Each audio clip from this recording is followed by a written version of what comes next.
નમસ્કાર વિદ્યાર્થી મિત્રો, સાથી શિક્ષક મિત્રો. 10મા ધોરણના ત્રીજા પ્રકરણની ચર્ચાઓ આપણે છેલ્લા 3 એપિસોડથી કરીએ છીએ.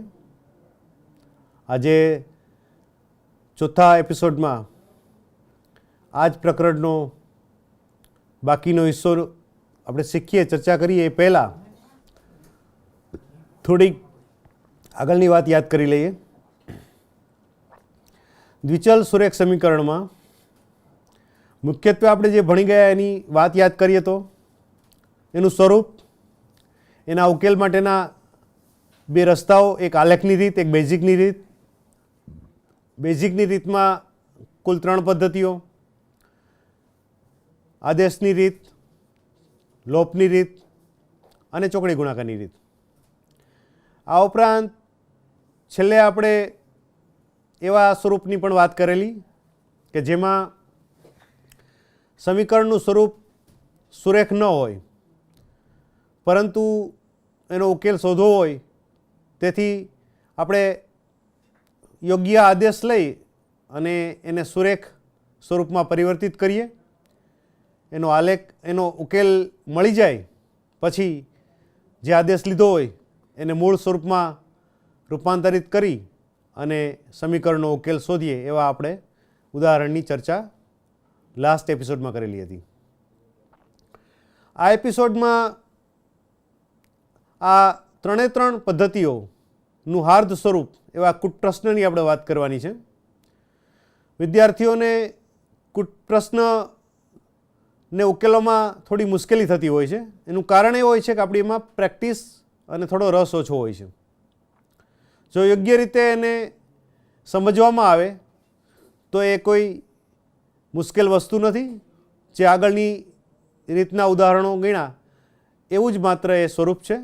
માત્ર એનાથી થોડું આગળ એક સાદુરૂપ સમીકરણ બનાવવાનું, સ્વરૂપ બનાવવાનું કામ કરવાનું હોય છે.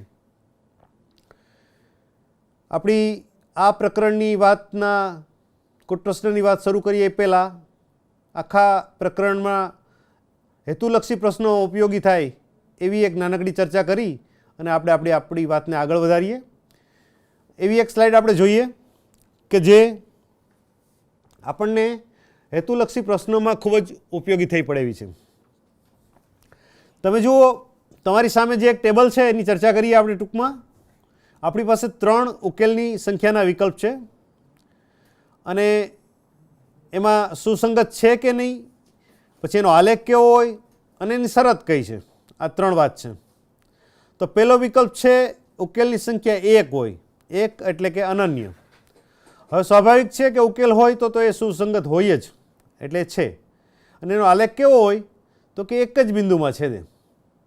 અને એની શરત, આપણે લાસ્ટ એપિસોડમાં એની ચર્ચાઓ થઈ હતી, એક ઉદાહરણ પણ જોયું હતું P વાળું, કે જ્યારે એક્સના સહગુણકો અને વાયના સહગુણકોનો જે ગુણોત્તર છે, એટલે કે A1/A2 અને B1/B2, આ બંનેનો ગુણોત્તર જો સમાન ન હોય, એટલે કે નોટ ઇક્વલ ટુ હોય, ત્યારે હંમેશા આપણને એનો એક અનન્ય ઉકેલ મળે છે અને એ સમીકરણ છે એ સુસંગત કહેવાય અને એનો આલેખ હંમેશા આપણને એક બિંદુમાં છેદતો એવો મળે. સ્લાઇડમાં આગળ બીજી વાત જોઈએ તો ઉકેલની સંખ્યા 0 હોય. તો 0 એટલે, સ્લાઇડ ઉપર ધ્યાન આપ્યું મિત્રો, 0 એટલે ખાલી ગણ કે જેનો ઉકેલ છે જ નહીં.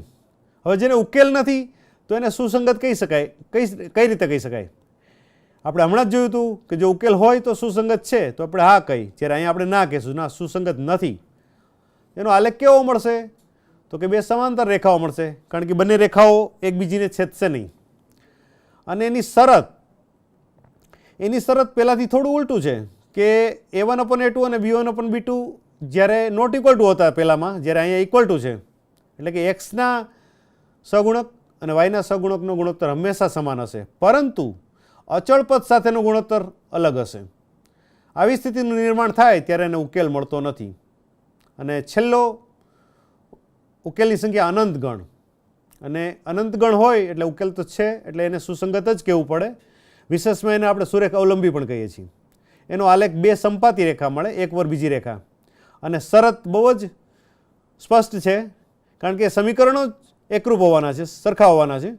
એટલે કે ત્રણે ત્રણનો જે ગુણોત્તર છે, એક્સના સહગુણક, વાયના સહગુણક અને અચળ પદના સહગુણક, એ ત્રણે ત્રણનો ગુણોત્તર એ સમાન હશે. આ ત્રણ વસ્તુ બહુ મહત્ત્વની મિત્રો. અહીંયા ગુણોત્તર સમાન નથી. જ્યારે અહીંયા ગુણોત્તર એ બંને સમાન છે પણ અચળ પદ સાથે અલગ છે. જ્યારે અહીંયા ત્રણે ત્રણ ગુણોત્તર સમાન હશે. આવી સ્થિતિ છે ત્યારે આપણને અનંત ગણ ઉકેલનો મળે છે. આ એક સ્લાઇડ ઉપરથી તમને ઘણી બધી વસ્તુઓ મળી જશે. તમે આની નોંધ બરાબર જો તમારી ચોપડીમાં તમારી રીતે રાખશો તો તમને ઘણા બધા પ્રશ્નોનો જવાબ ઉકેલવામાં આ માહિતી ઉપયોગી થઈ પડે એવી છે. આટલી વાત કર્યા પછી આપણે હવે કૂટ પ્રશ્ન તરફ આગળ વધીએ. આ ચેપ્ટરનો બહુ જ મહત્ત્વનો મુદ્દો કહી શકાય એવો. જુદી જુદી રીતો તો આપણે ઘણી શીખ્યા, પણ કૂટ પ્રશ્નનો અભ્યાસ હવે કરવાનો છે. કૂટ પ્રશ્ન વખતે એવું પણ થાય છે કે ઘણીવાર કૂટ પ્રશ્ન પૂછવામાં આવે પણ એનો કઈ રીતથી ઉકેલ શોધવાનો છે કહેવામાં ન આવ્યું હોય. જો એવું હોય તો આપણે ત્રણ પૈકીની કોઈ પણ રીતથી એનો ઉકેલ શોધી શકીએ. પણ ઘણીવાર મિત્રો એવું છે, સ્વાધ્યાયમાં પણ એવી સ્પષ્ટતાઓ છે કે તમને કૂટ પ્રશ્ન આપેલો હોય અને સ્પષ્ટ કહેવામાં પણ આવ્યું હોય કે તમે આનો ઉકેલ ચોકડી ગુણાકારની રીતે કરો અથવા લોપની રીતે અથવા આદેશની રીતે. તો આપણે એનું અનુસરણ કરવું જ પડે અને એ રીતે જ શોધવું પડે. સ્પષ્ટતા ન હોય તો આપણે કોઈ પણ ઉકેલ કરી શકીએ છીએ. તો આ કૂટ પ્રશ્નો આપણે શીખીએ એ પહેલાં એમાં થોડીક એવી બાબતો છે કે જે આપણે જો બરાબર સમજી લઈએ તો કૂટ પ્રશ્નનું હલ કરવું આપણને સહેલું પડે. એવી અગત્યની જે બાબતો છે એની આપણે ચર્ચા કરીએ એક પછી એક. કારણ કે કૂટ પ્રશ્ન છે એ થોડું ધીરજ માગી લેવું કામ છે. એને શાંતિથી સમજવો પડે, એક બે વાર વાંચવો પડે અને પછી એના આધારે સમીકરણ તરફ આગળ વધી શકાય. જો એકવાર સમીકરણ બની જાય મિત્રો તો પછી તો બધું આપણે હમણાં ભણ્યા એવું જ છે. આગળના એપિસોડમાં જે રીત ભણ્યા એ જ છે. પણ એના સમીકરણો બનાવવા એમાં ઘણીવાર થોડી દ્વિધા થતી હોય છે. પણ જો પ્રેક્ટિસ કરીએ તો બહુ વાંધો આવતો નથી. એટલે એવા કૂટ પ્રશ્નો શીખવા માટે શું શું જરૂરી છે એવી થોડી બાબતો છે જોઈ લઈએ. પહેલી સ્લાઇડમાં આપણે વાત કરીએ કે કૂટ પ્રશ્ન તમે ઉકેલો એ પહેલાં તમારે અમુક બાબતો ધ્યાનમાં રાખવી જોઈએ. કેવી? તો પહેલી વાત તો બહુ સામાન્ય છે કે આપેલ કૂટ પ્રશ્નને તમે ધ્યાનથી વાંચો. બહુ ઉતાવળે નહીં, એકદમ શાંતિથી વાંચો. એમાં કઈ કઈ માહિતી આપી છે, કેટલા ચલ નીકળે છે, કોણ કોણ ચલ છે, કયા આંકડાઓ છે, શું છે, એ બધું નિરાતે એક બે વાર વાંચો. ઘણીવાર એવું બને મિત્રો કે પરીક્ષાનું વાતાવરણ હોય એટલે કોઈ એવી ભળતી વધારાની માહિતી આપવામાં આવે જે તમને ખોટા રસ્તે લઈ જાય. ખરેખર એ માહિતીનો કોઈ ઉપયોગ જ ન હોય એમાં. પણ આવું થતું હોય છે ક્યારેક ક્યારેક દાખલાઓમાં કે વધારાની કોઈ માહિતી એડ કરી દેવામાં આવે અને આપણે એ માહિતીને ધ્યાનમાં રાખીએ અને આપણે પ્રયત્ન કર્યા રાખીએ અને આપણે નિષ્ફળ જઈએ. એટલે કૂટ પ્રશ્નને વાંચો, સમજો, એમાં આપણું શું કામનું છે એને જરા રફમાં નોંધી લ્યો અને પછી એનું એનાલિસિસ કરી અને સમીકરણ તરફ આગળ વધવાનો પ્રયાસ કરીએ. એટલે પહેલો મુદ્દો છે એને બરાબર નિરાતે મનથી ધ્યાનથી સમજી અને વાંચવાનો એક કે બે વાર. ત્યાર પછી વાંચતા વાંચતા તમે જોઈ શકશો કે પ્રશ્ન આવશે છેલ્લે કે શું છે, તમારે શું કરવાનું છે. એમ કે ભાઈ અખિલા ચકડોળમાં કેટલી વાર બેઠી હશે, કે અખિલા ઉપલા રમત કેટલી વાર રમી હશે, ગણિતની કિંમત શું હશે, વિજ્ઞાનની કિંમત શું હતી. આવો કોઈ પ્રશ્ન છેલ્લે આવશે. એ જે પ્રશ્નો હોય બે એના આધારે તમે ચલ નક્કી કરી લો અને એને એક્સ અને વાય ધારો. એ તમે રકમ વાંચશો એટલે તમને એ બે બાબતો ધ્યાનમાં આવશે જ. અને એ બંને બાબતો એટલે તમારા ચલ એક્સ અને ચલ વાય, જે જ આપણા ચેપ્ટરનું નામ છે દ્વિચલ, તો એને ઓળખી લેવાના છે. ત્યાર પછી જે શબ્દોનો ઉપયોગ એમાં થાય છે એ શબ્દો ઘણીવાર આપણને ભૂલ ખવડાવે છે. એની વાત કરી લઈએ. આવા શબ્દો અવારનવાર આવતા હોય છે, આપણે વ્યવહારમાં પણ વાપરીએ છીએ. કે રકમમાં શબ્દો હોય ગણા. ગણા એટલે એમ કે ભાઈ મારાથી સચિનની ઉંમર 4 ગણી છે અથવા 2 ગણી છે અથવા મારા કરતાં રમેશ પાસે 3 ગણા રૂપિયા છે. આવા શબ્દો આપણે વાપરતા હોઈએ છીએ. તો આ જે ગણા શબ્દ છે એ એકચ્યુઅલી ગુણાકારની વાત કરે છે. તો ગણા શબ્દ આવે ત્યારે તમારા મનમાં એ સ્ટ્રાઇક થવી જોઈએ કે આ ચલ સાથે ગુણાકારની વાત કરે છે. તો ગણા શબ્દ જ્યાં હોય એને ગુણાકારના સંદર્ભમાં લેવાનો છે. સ્લાઇડ જોઈએ આપણે. ઉદાહરણ આપ્યું છે. ઉદાહરણમાં કહ્યું છે પેલું કે એક્સના 4 ગણા આવું કહ્યું હોય. એક્સ એટલે કોઈ પણ હોઈ શકે. અહીં તો માત્ર આપણે એક્સ વાય લીધા છે. એક્સ કોઈ પણ બાબત હોઈ શકે. તો એક્સના 4 ગણા એટલે તમારે એક્સને 4 વડે ગુણવા જ પડે. એટલે તમે જો x ગુણ્યા 4 કર્યા અને આપણો જવાબ જે છે એ 4x આવ્યો. પછી ક્યારેક અપૂર્ણાંકમાં પણ હોય એમ કે વાયના અઢી ગણા, અથવા એમ કે ભાઈ દીકરીની ઉંમર કરતાં એના પપ્પાની ઉંમર અઢી ગણી છે, આવી બધી વાત આવતી હોય તો અઢી ગણા એટલે આમ તમે જુઓ તો 2.5 અથવા 5/2. તો એ વાયને ચલને તમારે અઢી વડે એટલે કે 5/2 વડે ગુણવા પડે, એટલે કે 5y/2. તો આ તમારે ઘણા શબ્દનો ઉપયોગ કરી અને એને યોગ્ય ન્યાય આપવો પડે અને એ પ્રમાણે એને ગુણાકાર અથવા અપૂર્ણાંક હોય તો એ રીતે ભાગાકારની સ્વરૂપમાં એને આપણે બરાબર લખવા પડે, જેથી આપણને સમીકરણ બનાવીએ ત્યારે એ ઉપયોગી થાય. એટલે ઘણા શબ્દને બરાબર ઓળખી લઈએ અને એ શબ્દ આપણને શું કહેવા માગે છે એ સમજી લઈએ. એવો જ બીજો એક શબ્દ છે, આગળની સ્લાઇડમાં જોઈએ.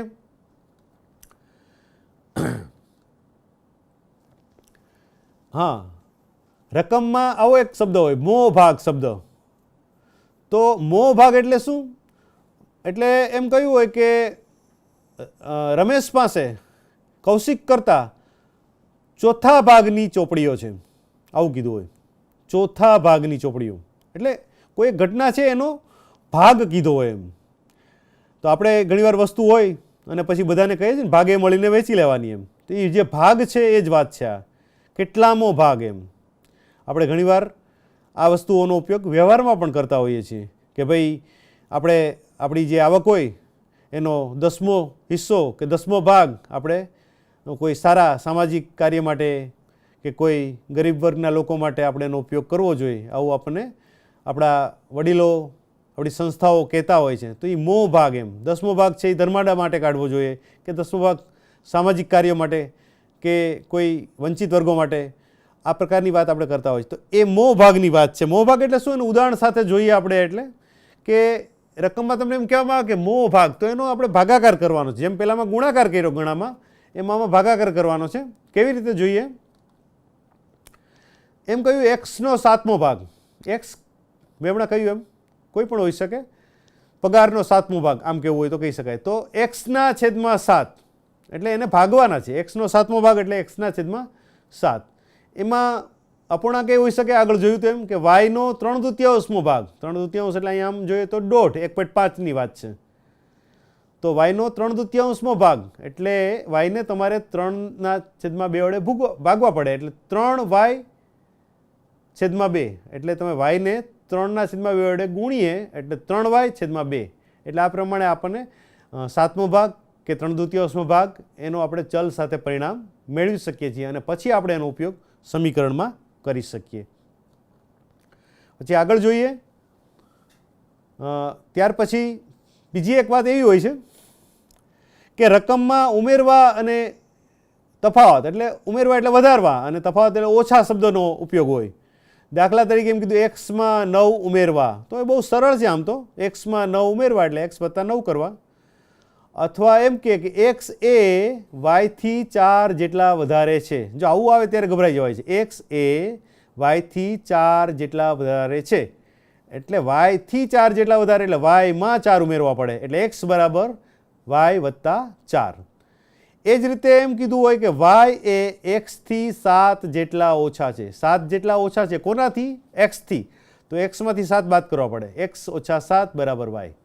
એટલે આવી પણ કોઈ પ્રશ્નમાં વિગતો આવતી હોય છે કે એક્સ એ વાયથી 4 જેટલા વધારે તો તમારે ઉમેરીને કહેવું પડે, વાય એ એક્સથી 7 જેટલા ઓછા તો તમારે એક્સમાંથી 7 જેટલા બાદ કરી અને વાય કહેવું પડે. આપણે યાદ હશે તમને પહેલા એપિસોડમાં વાત થઈ હતી કે અખિલાની ઉપલામાં રમવાની સંખ્યા ચકડોળમાં રમેલી એના કરતાં અડધી છે. આ તમને યાદ હશે. તો 1/2 આપણે કર્યા હતા, તો આ વસ્તુનો ઉપયોગ ત્યાં પણ થયો હતો. એટલે કૂટ પ્રશ્નમાં પણ આ બધી બાબતોનો ઉપયોગ થાય છે. એટલે આવી ઘણા મોભાગ, વધારે ઓછે, આવી બધી વસ્તુઓનો ઉપયોગ થાય છે. એવી હજી થોડી 1-2 બાબતો છે એનો આપણે વાત કરીએ. આગળ સ્લાઇડમાં જોઈએ.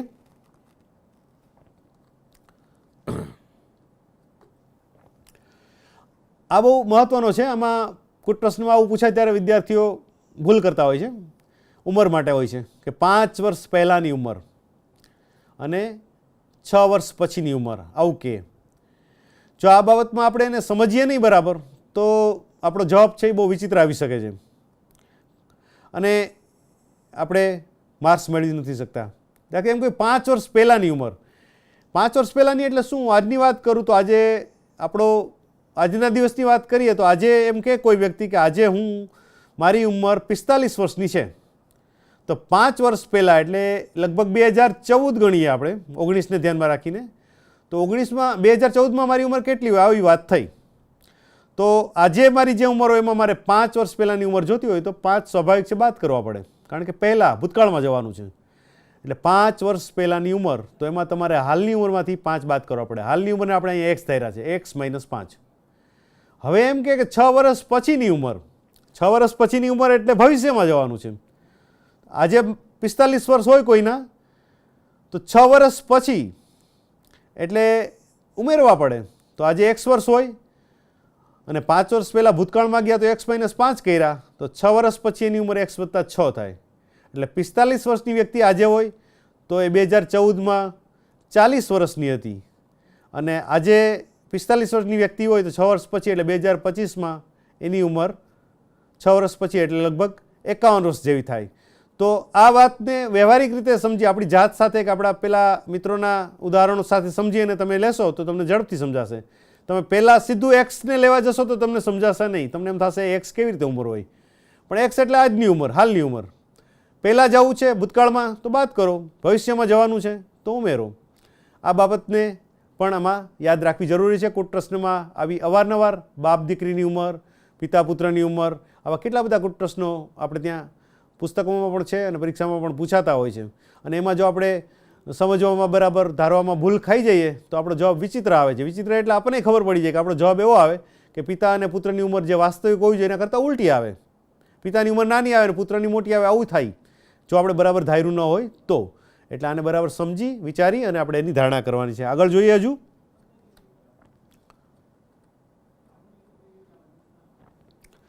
આ બહુ જ અગત્યની વસ્તુ છે, કૂટ પ્રશ્નમાં ખૂબ જ પૂછાય છે અને સામાન્ય જ્ઞાનની વાત છે. આપણી જે 2 અંકની સંખ્યા છે તો એમાં જે પહેલો આંકડો છે એ દશક હોય છે, એ તમે જાણો છો. દાખલા તરીકે 47 લઈએ તો 47માં જે 4 છે એ દશક સ્થાને છે અને સાતડો એકમ સ્થાને છે. તો 47 એકચ્યુઅલીમાં જે 4 છે એ 4 નથી, આમ તો 40 છે અને આ 7 છે. એટલે 4ની આરે 10 ગુણાયેલા છે, 10 + 4, 10 × 4 એટલે 40 અને વત્તા એકમનો આંકડો 7.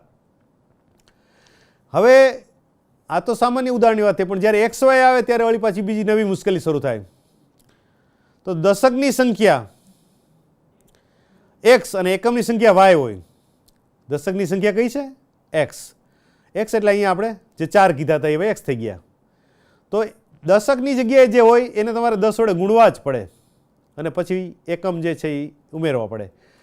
તો દશકની સંખ્યા જો x હોય તો xને તમારે 10 વડે ગુણવા જ પડે. 10 × x વત્તા એકમની y, એટલે આનો ગુણાકાર કરો એટલે જવાબ આવે 10x + y. આ થઈ આપણી સંખ્યા. હવે એમાં અદલ બદલની વાત આવે છે કે હવે તમે એને અદલા બદલી કરી નાખો કે એકમની સંખ્યા છે એને દશક કરી નાખો, દશકની સંખ્યાને એકમ કરી નાખો. એટલે અહીંયા વાત કરીએ તો આ 4 ને 7 ને બદલાઈ નાખીએ તો 74 થાય, 74. તો સાતડો એકમમાંથી દશક થઈ ગયો, સાતડો અહીંયા આવે એટલે 70 થઈ જાય અને આ જે 4 છે આવી જાય એટલે 40માંથી 4 થઈ જાય એટલે 74 થઈ ગયા. એમ અહીંયા પણ જો એવું કરીએ તો અહીંયા દશક જે છે x એને એકમ કરી નાખીએ એટલે અહીંયા એકમ આવી ગયો, ગ્રીન અક્ષર. અને જે એકમ હતો અહીંયા ગ્રીન y એને દશકની સ્થાન લઈ લઈ તો એને 10 વડે ગુણવા પડે એટલે નવી સંખ્યા મળે 10y + x. એટલે જો આપણી સંખ્યા 10x + y હોય અને એના અંકોની અદલ બદલ કરવામાં આવે તો નવી સંખ્યા મળે 10y + x. આ કૂટ પ્રશ્નમાં બહુ જ ઉપયોગી થતી માહિતી છે અને એને સમજવી પણ જરૂરી છે. ઘણીવાર કૂટ પ્રશ્નમાં નહીં પણ હેતુલક્ષી પ્રશ્નમાં પણ આવી બાબતો પૂછાય અને આપણી કસોટી થતી હોય છે. નાના 1 માર્કના 2 માર્કના પ્રશ્નોમાં પણ આ બાબત આપણને ઉપયોગી થઈ શકે છે. આગળ જોઈએ. દશક અને એકમને જોયા પછી આ પણ એક ખૂબ જ અગત્યનું છે. આમ ફિઝિક્સનો કોન્સેપ્ટ છે, ભૌતિક વિજ્ઞાનનો, પણ આપણા કૂટ પ્રશ્નમાં ઉપયોગ થાય છે. તમે જોયું હશે ઘણીવાર ટ્રેનની ઝડપ, હોડીની ઝડપ, આવા પ્રશ્નો પૂછાતા હોય છે અને એનું સૂત્ર જોઈએ તો ઝડપનું સૂત્ર સાદું છે, અંતર છેદમાં સમય. જેટલું અંતર હોય એને સમય વડે ભાગો એટલે ઝડપ મળે. માની લો કે અમદાવાદથી સુરત 200 કિલોમીટર હોય અને આપણે જો 4 કલાકમાં પહોંચી જતા હોય તો 200 અંતર છે અને 4 કલાકમાં પહોંચીએ છીએ, 204 વડે ભાગીએ એટલે જવાબ 50 આવે, તો આપણી ઝડપ 50 કિલોમીટર પ્રતિ કલાકની થઈ. આ સમજવા માટેની વાત છે. તો આ ઝડપ એટલે અંતરના છેદમાં સમય. હવે આ પ્રશ્નનો ઉપયોગ અહીંયા પણ કરવાનો છે. આ સૂત્રને બરાબર યાદ રાખજો. છે ફિઝિક્સનું, સ્લાઇડ જોઈએ આપણે, પરંતુ દાખલો ગણવામાં કામ આવશે. હવે ઝડપ બરાબર અંતર છેદમાં સમય. હવે આને અદલ બદલ થઈ શકે. માની લો સમયના સૂત્રનો કરતા બનાવો, કોઈ દાખલામાં સમયની જરૂર હોય તો સમય અંશમાં જશે, તો ઝડપ છેદમાં આવશે. એટલે અંતરના છેદમાં ઝડપ, અંતર અને ઝડપ બે આપ્યા હોય તેના પરથી સમય મળે, અને અંતર અને સમય આપ્યા હોય તેના પરથી ઝડપ મળે. આ પ્રમાણે આપણે એનો ઉપયોગ કરી શકીએ. પછી આ પણ થોડું ક્યારેક ઉપયોગી થતું એવું સૂત્ર છે, યાદ રાખી લઈએ, જરા જોઈ લઈએ કે 1% આપ્યા હોય ને એમાં એક રકમ મૂકી હોય. x રૂપિયા એ ટકાના વ્યાજે મૂક્યા છે અને y રૂપિયા 2% વ્યાજે મૂક્યા છે. આવું હોય તો કેટલી રકમ થાય? તો કે c રૂપિયા થાય. તો એનું સૂત્ર આવું બને છે, ax વત્તા by ગુણ્યા 100c. એટલે જે રૂપિયા બને એને 100 વડે ગુણવાના છે. આ પણ એક ફોર્મ્યુલા ક્યારેક ઉપયોગી થઈ શકે છે. આવા બધા પ્રશ્નો જે છે, નાના નાના મુદ્દા, એનો આપણે કૂટ પ્રશ્નમાં ઉપયોગ કરવાનો થતો હોય છે.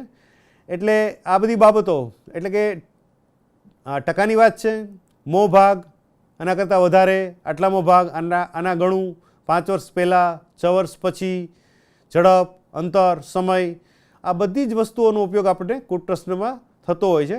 અને એના આધારે આપણે સમીકરણો બનાવી અને દાખલા ગણવાના છે. મિત્રો, મેં તમને પહેલાંય કહ્યું હતું કે કૂટ પ્રશ્ન આપણે ઓલો અખિલાનો ઉદાહરણ જોયું ત્યારે કે જે માહિતી આપી હોય, માહિતીનો ઉપયોગ કરી અને પહેલાં આપણે ચલ શોધવા પડે બે, અને ચલને આધારે જે કંઈ એના ચાર્જ હતા, રૂપિયા હતા, બેસવાના ભાવ હતા, એના આધારે આપણે સમીકરણ માંડ્યું અને આપણે 2 સમીકરણો મળ્યા હતા, અખિલાના, ચકડોળના અને ઉપલાની રમતના. સેમ એવા સમીકરણો જે બનાવવા એ બહુ મહત્ત્વનું છે. પછી એ સમીકરણો બનાવ્યા પછી સમીકરણનો લોપ કરવો એ બહુ સરળ છે, આપણે શીખી ગયા છીએ. પણ સમીકરણો બનાવવા માટે થોડી વધારે પ્રેક્ટિસની જરૂર પડે છે. અને હમણાં આપણે જે 7-8 મુદ્દાઓની વાત કરી એ પણ એમાં જરૂરી છે. આગળ જોઈએ, ઉદાહરણથી શરૂઆત કરીએ. હમણાં આપણે જોયું તો એ જ છે, 2 અંકોની એક સંખ્યા શોધો જેનો દશકનો અંક એકમના અંક કરતાં 3 ગણો છે. સમજો મિત્રો, દશકનો અંક એકમના અંક કરતાં 3 ગણો છે. અને હવે એ સંખ્યાની અદલ બદલ કરીએ, એટલે કે એકમ હોય દશક કરી નાખીએ, દશક હોય એકમ કરી નાખીએ, તો મળતી નવી સંખ્યા મૂળ સંખ્યા કરતાં 54 જેટલી નાની છે. કેટલી બધી વિગતો આપી જુઓ કૂટ પ્રશ્નમાં.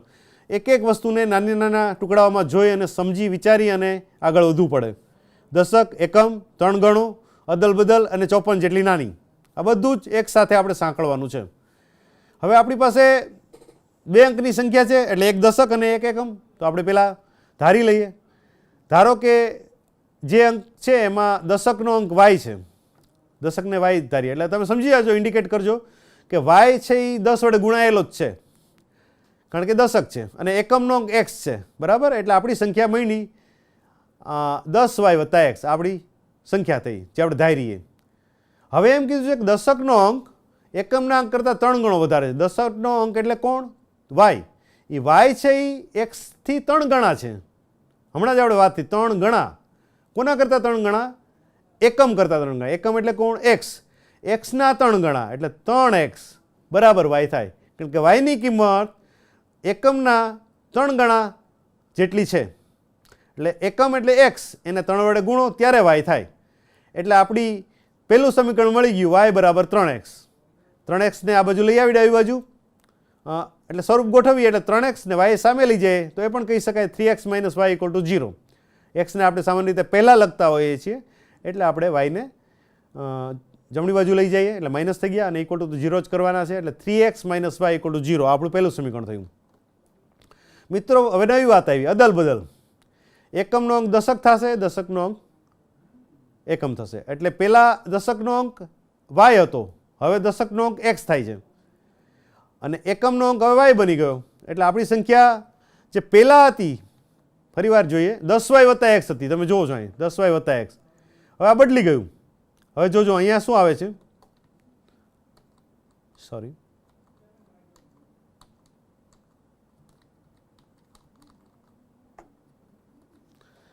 નવી સંખ્યા આવી 10x વત્તા y. આ અદલ બદલ કર્યા પછીની સંખ્યા છે. હવે આપણે એમ કીધું છે, પાછું નવી માહિતી એવી છે કે મૂળ સંખ્યા એટલે કઈ? 10y વત્તા x કરતાં 54 જેટલી નાની છે. એટલે મૂળ સંખ્યા કોણ? તો કે 10y વત્તા x એના કરતાં 54 જેટલી નાની છે, એટલે એમાંથી 54 બાદ કરીએ એટલે આપણને 10x વત્તા y મળે. ફરીવાર આખી વાતને સમજજો, ઉતાવળ નહીં કરતા. અદલ બદલ કરતાં મળતી નવી સંખ્યા મૂળ સંખ્યા કરતાં 54 જેટલી નાની હોય, 54 જેટલી નાની, એટલે નવી જે સંખ્યા મળી 54 જેટલી નાની છે. એટલે આપણે એને સમીકરણમાં ગોઠવવાનો પ્રયાસ કર્યો. 10y વત્તા x માઇનસ 54 બરાબર 10x વત્તા y. જો y અને x નો કલર બદલાય છે કારણ કે એકમ અને દશક થાય છે, સાદુરૂપ આપ્યું અને આપણે નવું સમીકરણ મળ્યું minus 9x plus 9y equal to 54. એટલે આમ જુઓ તેમાંથી 9 કોમન કાઢવાના છે, એટલે માઇનસ 9 વડે ભાગીએ એટલે આપણું સમીકરણ મળ્યું x માઇનસ y બરાબર -6. 9 કોમન કાઢી લઈએ અથવા ભાગીએ એટલે આપણને સમીકરણ મળશે x minus y equal to -6. પહેલું હતું 3x minus y equal to 0, બીજું હતું x માઇનસ y બરાબર -6. આ બંને સમીકરણ મળી ગયા. હવે આમાં કશું આપણા માટે અજાણ્યું કે મુશ્કેલ નથી.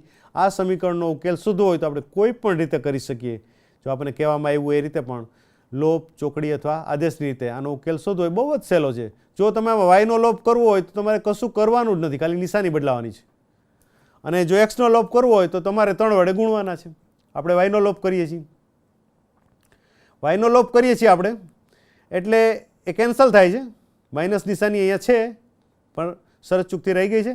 એટલે 3x માઇનસ x એટલે 2x, આ વાય માઇનસ છે, નીચે વાય પ્લસ થશે એટલે ઉડી ગયા, એનો લોપ થઈ ગયો એટલે 2x અને 0 માઇનસ -6 એટલે 6. એક્સને સૂત્રનો કરતા બનાવીએ એટલે 6/2 3 એટલે x બરાબર 3 મળ્યા. x બરાબર 3ની કિંમત આપણે કોઈ પણ એક સમીકરણમાં મૂકી દઈએ. પહેલું સમીકરણ છે 3x minus y equal to 0, તો એક્સની જગ્યાએ 3 મૂકો, 3 તેરી 9 માઇનસ y બરાબર 0. વાયને સામે લઈ જઈએ અથવા 9ને સામે લઈ જઈએ તો y બરાબર 9 આપણને મળ્યા. એટલે આપણને ઉકેલ મળ્યો x બરાબર 3 અને y બરાબર 9. એટલે x3 અને y9 એટલે શું થયું? એકમનો અંક 3 અને દશકનો અંક 9, એટલે એકચ્યુઅલી આપણી સંખ્યા 93 થઈ, 93 આપણે જે શોધવાની હતી એ. એટલે આમ એક તબક્કે 39 હશે અને બીજા તબક્કે 93 એકમ દશકનો ફેરફાર કરવાથી. તો આ થયો કુટ પ્રશ્નનો જવાબ. બીજી એક એવી વાત કરીએ ઉંમરના સંદર્ભમાં. માતા અને પુત્રીની હાલની ઉંમરનો ગુણોત્તર 8:3 છે. 5 વર્ષ પછી તેમના ઉંમરનો ગુણોત્તર 9:4 થાય. તો બંનેની હાલની ઉંમર શોધો. માતા અને પુત્રી છે, ભૂતકાળમાં જવાનું છે 5 વર્ષ પહેલાં અને ભવિષ્યમાં જવાનું છે, પણ અત્યારે આપણે એનો હાલનો ઉંમરનો ગુણોત્તર જોઈએ. તો એ આપ્યો છે 8/3 અને 5 વર્ષ પછી એનો ગુણોત્તર 9:4 થાય. એટલે 5 વર્ષ પછી એટલે ભવિષ્યમાં જવાનું છે, ભૂતકાળની વાત નથી, ભવિષ્યમાં જવાનું. તો બંનેની હાલની ઉંમર શોધવાની છે. ધારી લઈએ બંનેની હાલની ઉંમર. એકની x ધારીએ માતાની, પુત્રીની ઉંમર y ધારીએ. ગુણોત્તર એટલે 8/3 એટલે xના છેદમાં y, બંનેનો ઉંમરનો ગુણોત્તર 8/3 એટલે 8/3. ક્રોસ ગુણાકાર થશે 3x ઓછા 8y બરાબર 0. આ પહેલું સમીકરણ મળી ગયું. હવે 5 વર્ષ પછી માતાની ઉંમર કેટલી થવાની આપણે ધાર્યું છે. હાલની ઉંમર કેટલી છે અહીંયા? માતાની x વર્ષ, પુત્રીની y વર્ષ. આ આજની વાત છે.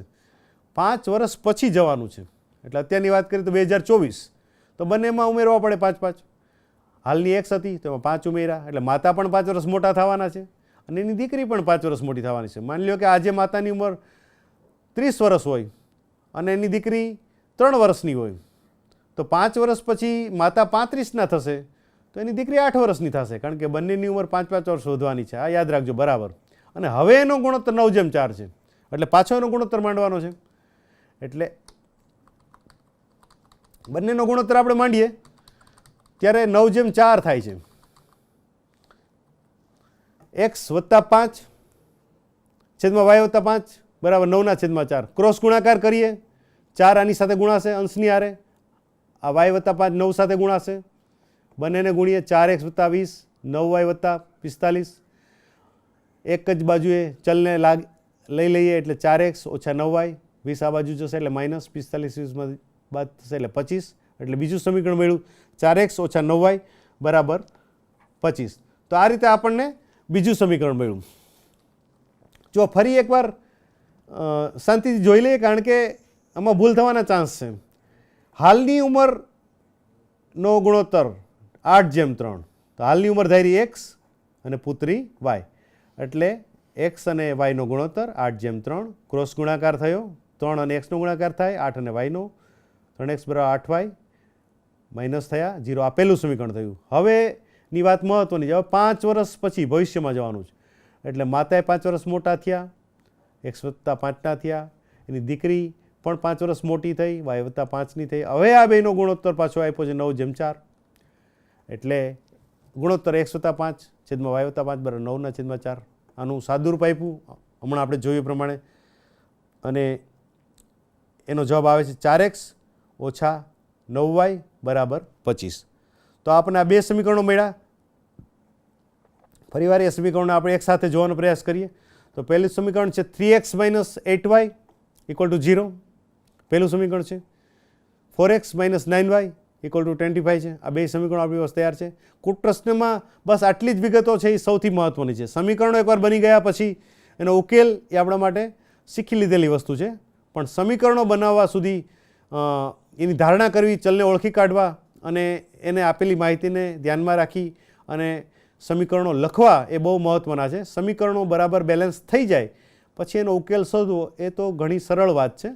મુખ્ય અને ધ્યાનમાં રાખવા જેવી વાત છે સમીકરણ બનાવવા. આપેલી માહિતીમાંથી કોઈ માહિતી રહી ન જાય, કોઈ માહિતી લખવામાં સમજવામાં ભૂલ ન થાય, એવી રીતે ચલ સાથે ગુણી અને સમીકરણ બનાવી લીધા પછી આપણે ઇઝીલી આ દાખલો ગણી શકીએ છીએ. આ જ સ્લાઇડની આપણે વાત કરતા હતા. તો આપણને જે બે સમીકરણો મળ્યા એ સમીકરણની વાત કરીએ, સ્લાઇડમાં જોઈએ આપણે. તો આ બે સમીકરણોનો આપણે ઉકેલ કોઈ પણ રીતે કરી શકીએ છીએ. હવે ઉકેલની વાત અહીંયા એટલે નથી કરી કે આપ કરી શકો છો. આ ઉકેલ જે છે એ હવે તમે કોઈ પણ રીતે કરી શકો. માની લો અહીંયા આપણે બંધન નથી આપ્યું કે કઈ રીતે કરવું, આદેશ, લોપ કે ચોકડી ગુણાકાર, તમને ઈચ્છા પડે એ રીતે આની તમે પ્રેક્ટિસ કરી શકો છો.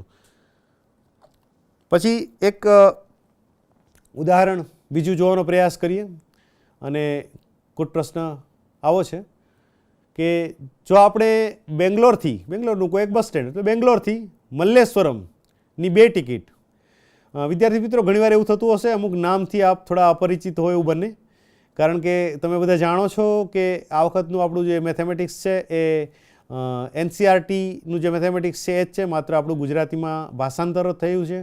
એટલે જે રકમ શબ્દો જે રીતે છે એ જ રીતે આપણે એનું માત્ર અનુવાદ કર્યો છે. એટલે ઘણીવાર બીજા રાજ્યના નામ, સ્થળો હોય એ આપણા માટે અજાણ્યા પણ હોઈ શકે, પણ આપણા રાજકોટ, જુનાગઢ, અમદાવાદ જેમ શહેરો છે એમ આ કર્ણાટકના શહેરો હોય એવું લાગે છે. બેંગ્લોર અને મલ્લેશ્વર, યશવંતપુર, આ બધા શહેરો છે અને એની વાત છે. એ પહેલાં હુપલાની રમતની વાત હતી તો એ પણ એ રીતે છે. બીજા ઘણા ચેપ્ટરમાં પણ આ રીતે આવા શબ્દો છે એ તમારા માટે અજાણ્યા હોઈ શકે, પણ એની સાથે આપણે બહુ મતલબ નથી, પરંતુ એમાં રહેલી જે વિગતો છે એ વિગતોને આપણે બરાબર સમજી અને પ્રશ્નમાંથી સમીકરણ બનાવવાના. જોઈએ સ્લાઇડ આપણે. તો બેંગ્લોરથી મલ્લેશ્વરની બે ટિકિટ લીધી છે અને યશવંતપુરની 3 ટિકિટ. એટલે યશવંતપુર રસ્તામાં આવતું હશે ક્યાંક, મલ્લેશ્વરમ અને યશવંતપુર એક જ પેલા બસમાં રૂટમાં આવતા હશે. એટલે કોઈ એક વ્યક્તિ ચડ્યા હશે, એણે મલ્લેશ્વરની 2 ટિકિટ લીધી, 5 લોકો હોવા જોઈએ, અને યશવંતપુરની 3 ટિકિટ લીધી, એટલે એને 46 રૂપિયા આપવાના થાય છે. પરંતુ જો મલ્લેશ્વરની 3 અને યશવંતપુરની 5, માની લો કોઈને મલ્લેશ્વર 3 જણા વ્યક્તિને જવું હોય અને યશવંતપુર જવાવાળા 5 લોકો હોય, તો એના માટે તમારે 74 રૂપિયા આપવા પડે. તો બેંગ્લોરના બસ સ્ટેન્ડથી, બેંગ્લોરથી મલ્લેશ્વરમનું અને યશવંતપુરનું ભાડું શોધો. આવો કૂટ પ્રશ્ન છે, વ્યવહારિક છે, સમજવા જેવો છે. આપણા ઘરે પણ આપણે પણ ફેમિલીમાં મુસાફરી કરતા હોય ત્યારે આવા પ્રશ્નો થતા હોય છે. ઘણીવાર આપણને કેટલા રૂપિયા પાછા આવશે એ આપણે સમજી શકતા નથી, પણ જો આને બરાબર સમજવાનો પ્રયાસ કરીએ તો આ એકદમ વ્યવહારિક કૂટ પ્રશ્ન છે કે ટિકિટ લઈએ તો કેટલા રૂપિયા આપવા પડે, કેટલા લોકો હોય તો આપવા પડે, મલ્લેશ્વરમ જાય તો કેટલા દેવા પડે, યશવંતપુર જાય તો કેટલા જવા પડે. આ બધો જ હિસાબ આપણે કરવા માટેનો એક સાદો કૂટ પ્રશ્ન છે, પણ ચલ બે છે એ આપણે અહીં શોધી કાઢવાના છે. જોઈએ આગળ એને ઉકેલવાનો પ્રયાસ કરીએ. સ્લાઇડ ઉપર આવીએ. તો ધારો કે બેંગ્લોરથી મલ્લેશ્વરમ સુધીનું ભાડું આપણે x ધારી લઈએ, બરાબર છે. બેંગ્લોરથી બસ ઉપડે છે, મલ્લેશ્વરમ આવે છે પહેલાં, એનું ભાડું x રૂપિયા, અને યશવંતપુર આગળ જાય છે એનું ભાડું y રૂપિયા છે માની લો. હવે કોણ આગળ છે કોણ પાછળ છે એ બહુ મતલબ નથી આપણે, પણ એક સ્થળનું ભાડું x રૂપિયા છે, બીજા સ્થળનું ભાડું y રૂપિયા છે. તેથી આપણને નીચે પ્રમાણેનું સમીકરણ મળે. પહેલું સમીકરણ જો અહીંયા પ્લસની સાઇન છે, ઇન્ડિકેટ ઇક્વલ ટુ 2 ટિકિટ આપણે લીધી હોય બેંગ્લોરથી મલ્લેશ્વરની અને 3 યશવંતપુરની એટલે 2x પ્લસ 3y, આ 3 પ્લસ ગણવા 2x પ્લસ 3y તો 46 રૂપિયા આપ્યા છે. તમે કુટ પ્રશ્ન રકમ વાંચી, 2 મલેશ્વરમની ટિકિટ અને 3 યશવંતપુરાની, તો 46 રૂપિયા મળ્યા. તો આ એ જ છે, એ પ્લસ ગણીએ છીએ. અને પછી બીજો વિકલ્પ છે કે માની લો કે બીજી રકમમાં શું હતું, 3 ટિકિટ યશવંતપુરની ને મલેશ્વરની 3 અને યશવંતપુરની 5 ટિકિટ હોય એટલે 3x મલેશ્વરના x તો 3x અને 5y મલેશ્વર અને યશવંતપુર, તો એના 74 રૂપિયા આપવા પડે છે. તો આ બે પ્રકારના સમીકરણો આપણને મળ્યા કે 2x plus 3y equal to 46 અને 3x plus 5y equal to 74. તો આ બંને સમીકરણો ઉપરથી આપણે માની લો કે આનો ઉકેલ શોધવો હોય તો આપણે થોડી વાર માટે વિચારીએ કે આપણને કોઈ પદ્ધતિ આપેલી નથી, આદેશની, લોપની કે ચોકડી ગુણાકારની, કોઈ પણ રીતે આપણે કરવાનો છે આ દાખલો.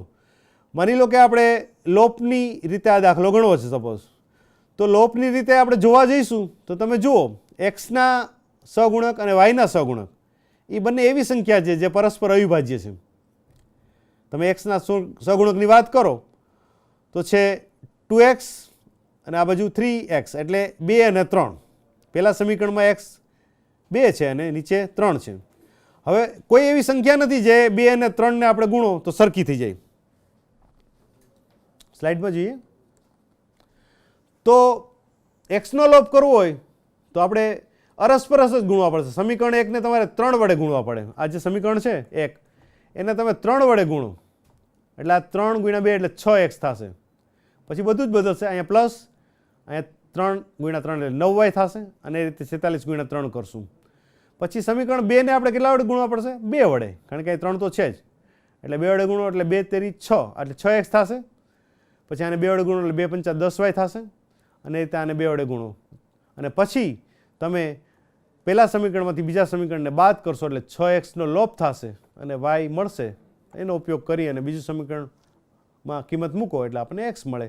એટલે આપણને બેંગ્લોરથી મલેશ્વરમનું ભાડું અને બેંગ્લોરથી યશવંતપુરનું ભાડું પણ મળી શકે છે. એટલે આ દાખલો પૂરો કરવાનું કામ હું તમને તમારા ઉપર છોડું છું. તમારે આ દાખલાની રકમ આપની નોંધપોથીમાં આપણે લખી લીધી હોય તો ઠીક છે, નહીંતર ટેક્સ્ટબુકમાં પણ હશે જ છે જ. અને એના આધારે આ જે અધૂરો દાખલો છે, સમીકરણ આપણે મેળવ્યા પછી જેનો આપણે ઉકેલ નથી શોધ્યો એનો ઉકેલ તમારે શોધવાનો છે. આગળના જે 2 દાખલા કુટ પ્રશ્ન કર્યા એ પણ ખાસ અગત્યના છે, કારણ કે એમાં રહેલી ઉંમરની વાત અને એકમ દશકની વાત એ ઘણીવાર આપણને ભૂલ ખવડાવતી હોય છે અને એના આધારિત નાના નાના ટૂંકા હેતુલક્ષી પ્રશ્નો પણ પૂછાય છે.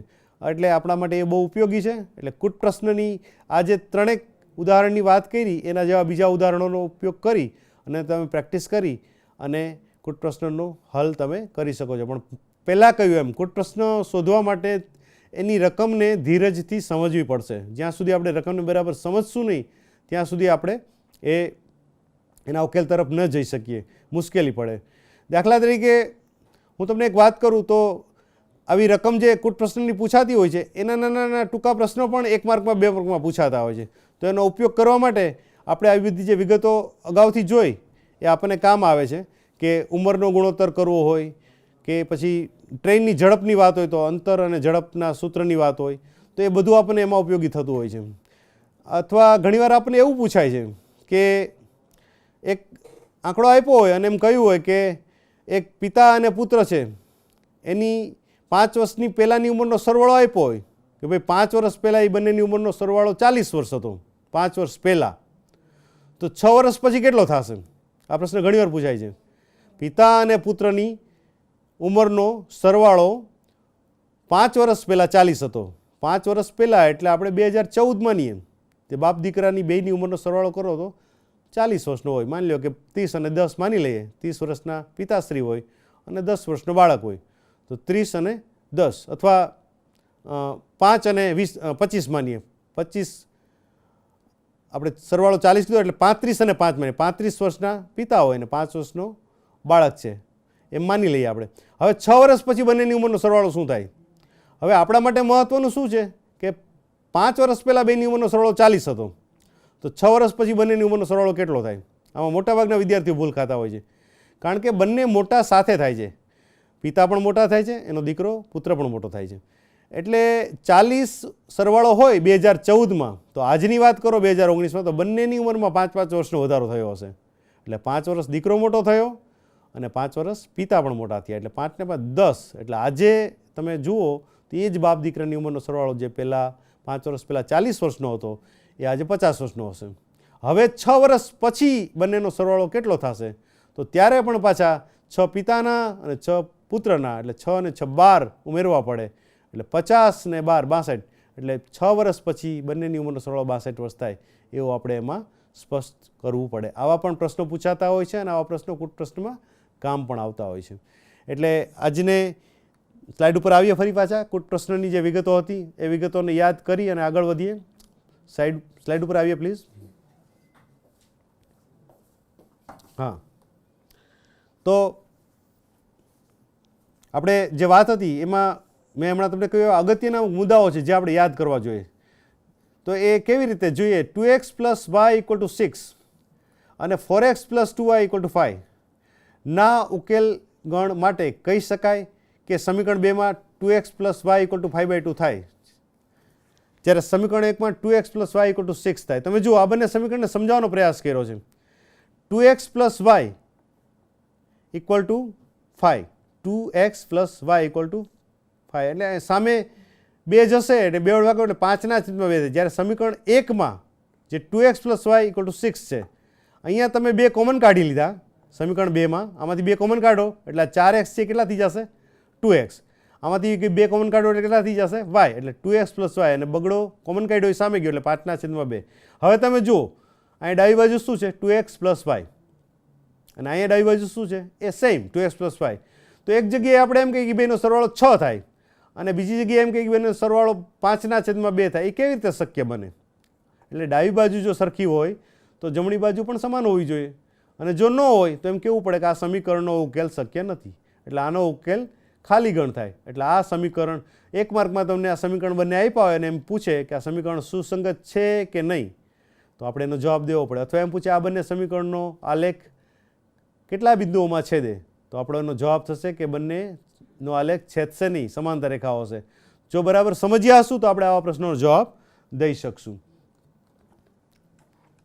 પછી બીજી જેવી વાત છે, એટલે હા એ જ વાત છે કે બંનેનો જે જમણી બાજુ છે એ સરખી નથી એટલે અશક્ય છે. એટલે આનો ઉકેલ ગણ ખાલી ગણ પણ હોઈ શકે. આપણે એવું પૂછવામાં આવે કે એનો ઉકેલ ગણ કેવો હશે, તો એનો ઉકેલ ગણ ખાલી ગણ પણ છે. એટલે કારણ કે 5/2 અને 6 એ બંને સરખા નથી, માટે એનો ઉકેલ ગણ ખાલી ગણ છે. પણ જો આ સરખા થતા હોત, માની લો કે બંનેનું સાદુરૂપ આપતા બંને સરખા થઈ જતા હોત એવું માની લો એક મિનિટ માટે, તો એનો ઉકેલ ગણ છે એ અનંત ગણ પણ હોઈ શકે. એટલે આ પ્રકારે આપણે દાખલાની રકમને સમજવી પડે.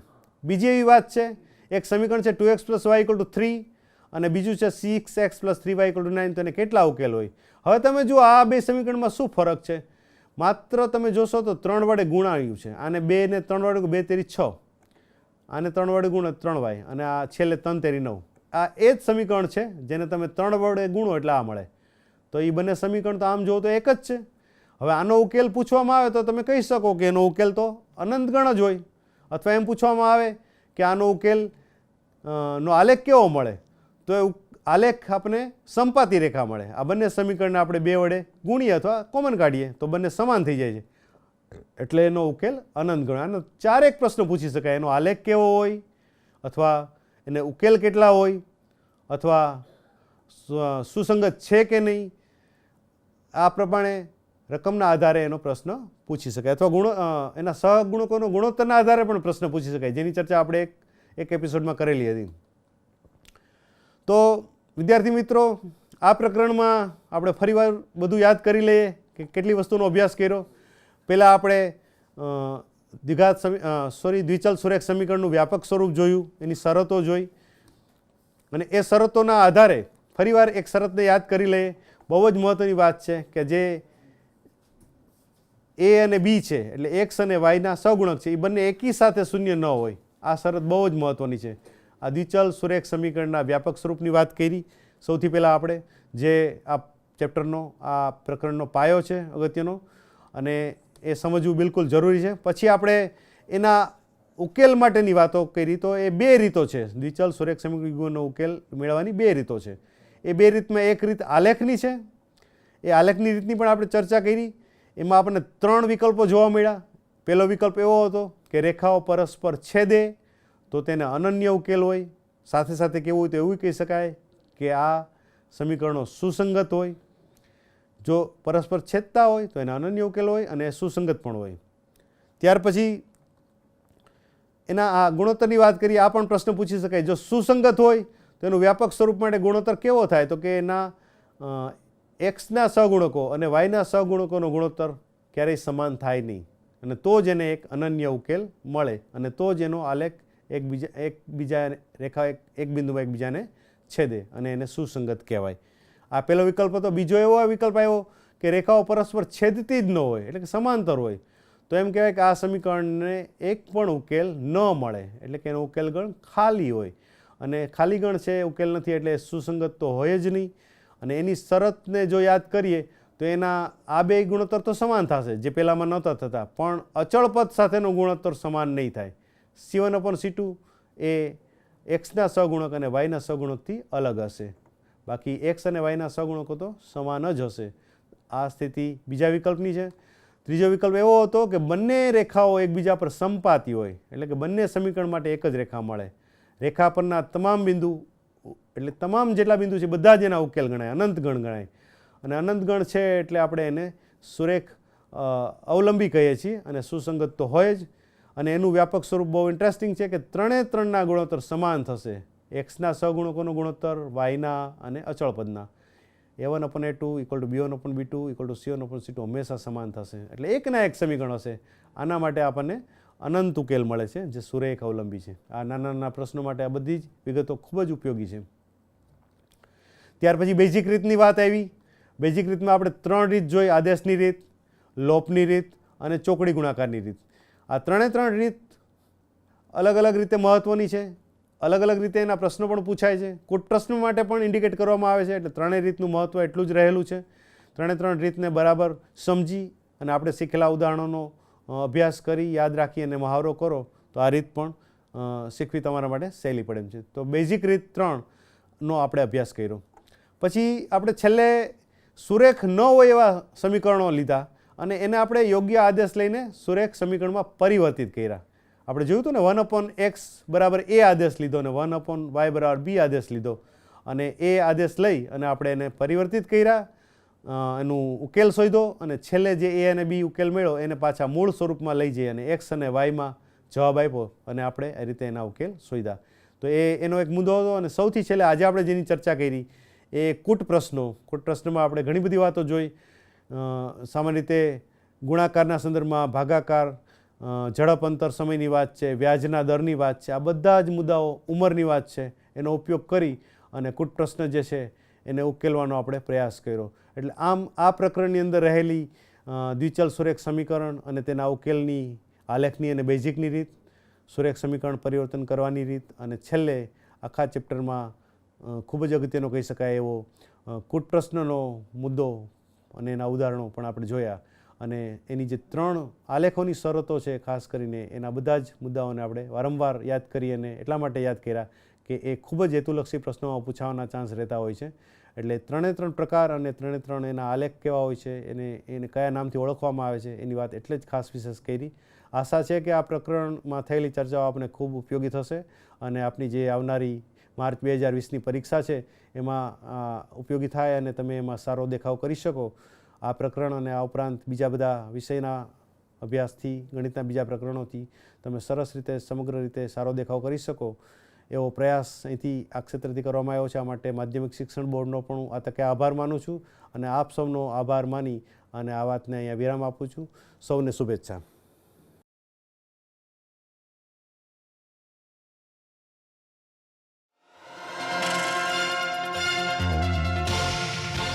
ખરા સાથી 2, હિંમત ને વિશ્વાસ, એ વિના બાકી બધા થાય તરત ખલાસ.